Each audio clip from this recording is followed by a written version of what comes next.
When you're developing a product in China, one of the first things you want to do is arrange a trip to China to visit the production facilities.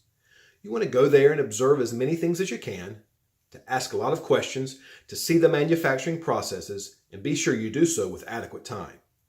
When you get there, if your sales contact greets you and tries to rush you through the factory and shoo you to certain areas and tries to control the narrative, this isn't a great sign. You want to kind of stop them and hold up and say that, let them know you have plenty of time and you're there to really observe and get to know what's going on.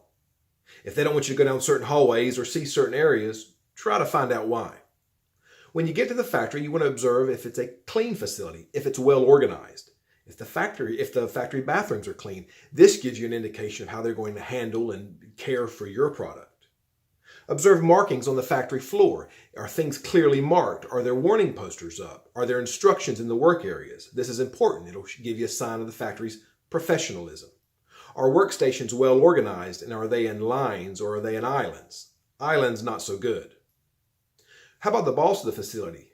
Does he eagerly greet you and in a professional sense want to know more about you and your business, or is he aloof and just sort of shakes your hand and then leaves? That'll give you an indication of how important you are to the facility and if the boss has a good hands-on perspective with his own factory. Now, when you're arranging the visit, if the supplier tells you they just want to meet in Hong Kong in their showroom or their office, this is major red flags. This shows they're probably not a factory or they're not proud to show you their factory. When you're in the factory, if you notice that a lot of the processes that involve your product are not there, that means they're not done in-house. They're done with third-party vendors. Be sure you find out how much is done in the third-party vendors and insist on visiting. When you go to your factory, if you only see packing or assembling, also not a good sign. That means the bulk of your project, the true meat and potatoes, if you will, of your item are done out of house. Really insist to see that. Now, a lot of buyers, when they go to China, I think they don't schedule enough time because they underestimate the traffic and the congestion of China. If you think you're only going to need 5 days, don't book it so razor tight. If you need 5 days, book 10.